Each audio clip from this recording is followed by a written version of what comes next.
Now top up your life force and get to grips with your special moves. Charlie Brooker races through the virtual world of computer games in a brand new programme for BBC4. Very strong language in Gameswipe.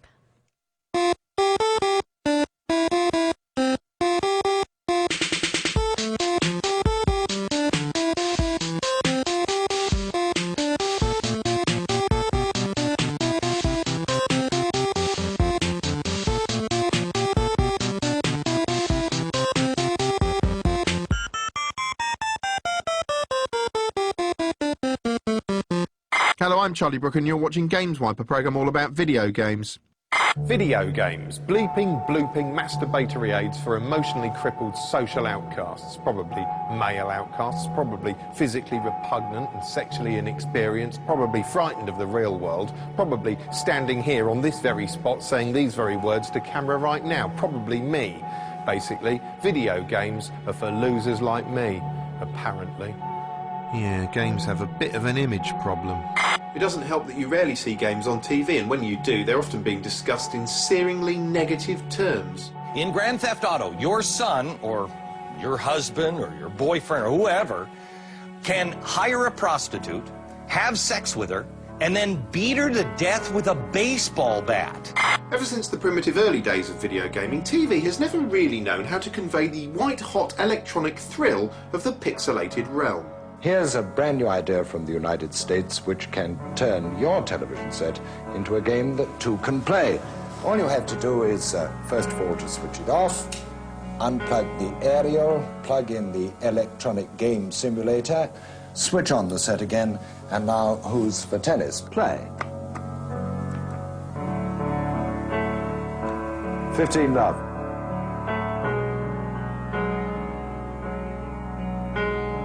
Christmas looks fun round your house.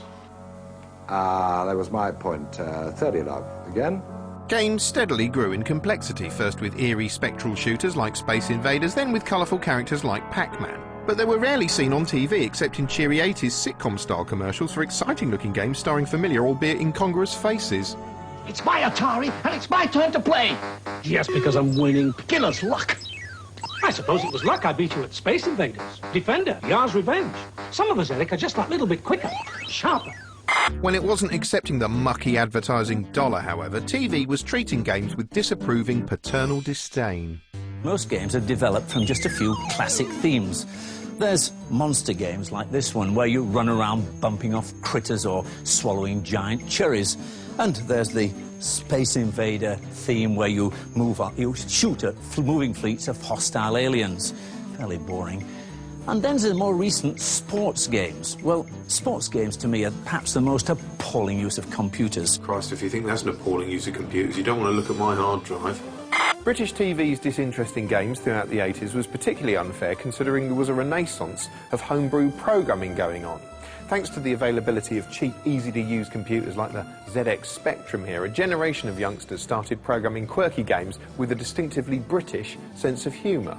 Titles like the Grange Hill-em-up School Days, in which you played a naughty boy, or the Python-esque platform game Manic Miner, or the groundbreaking 3D Explorathon Night Law.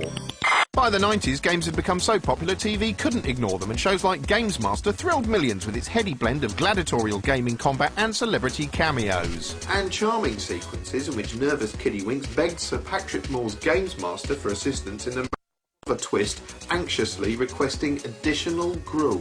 Next. Hello, Games Master. Oh, just get on with your question, please, young man.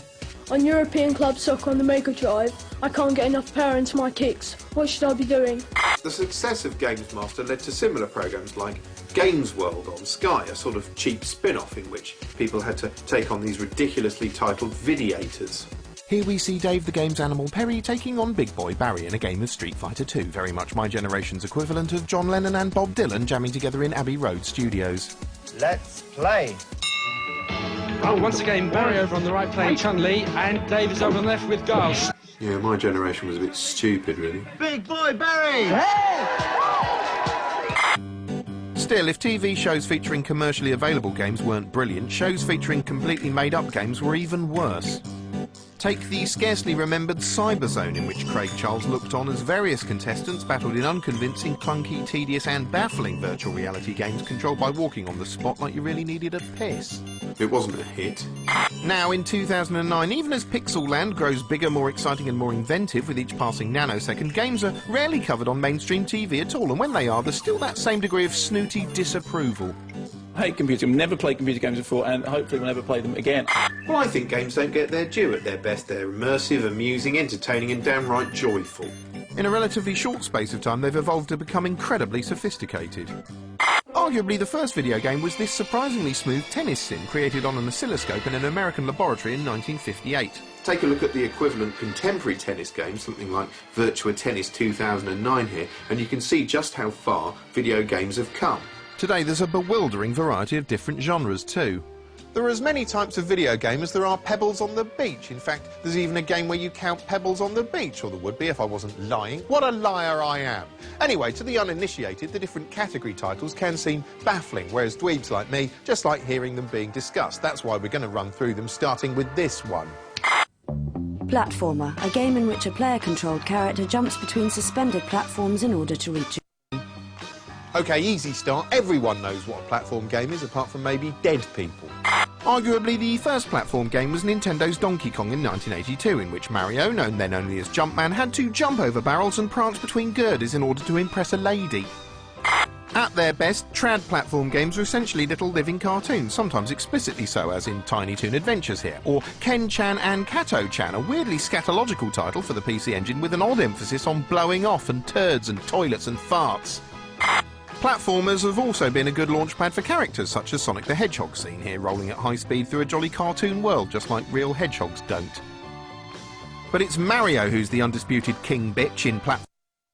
Addictive, brilliantly designed games like Super Mario Bros. 1 and 3, the groundbreaking Super Mario 64, which brought the third dimension to platform games with stunning confidence, and most recently the downright psychedelic Super Mario Galaxy titles.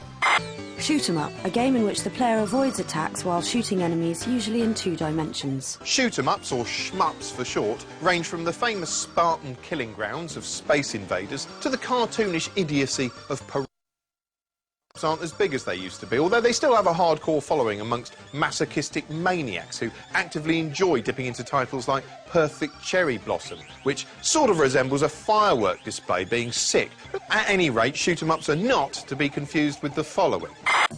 First-person shooter, a 3D weapon-based combat game viewed from the protagonist's vantage point. Yes, shooting people in the face is something that never truly loses its magic. The earliest first-person games for the home were basic flick-screen affairs such as 3D Monster Maze on the ZX81, the first 3D game for any home computer, and it was surprisingly frightening despite its Spartan visuals and complete lack of sound. And it was scary partly because at the time, seeing through the eyes of your character was a total novelty. Consequently, this man really believes he is in the maze, that the dinosaur really is after him. Don't you? Ugh, I'm a dinosaur, you wuss! Of course, the other thing that made 3D Monster Maze scary is that, unlike me, Pussy Boy here doesn't have a gun to defend himself with. No, he'd have to wait at least 10 years for that until the Nazis invaded. Suck it. No, don't. Yeah, skip forward a decade and Wolfenstein 3D turns up on the PC. It was groundbreaking in its day for its fast-paced, dark humour and extreme violence, including a bit where you got to kill Hitler. Of course, now it's so flipping basic you can get it on the iPhone, where ironically it's so engrossing you won't notice people sneaking up behind you and shooting you in the head. But if Wolfenstein was the pioneer, it placed in a unique gothic sci-fi environment, and it was gorier, and most importantly of all, it had atmosphere. It may look like a simple bang-bang shooty affair, but in fact, above all, Doom.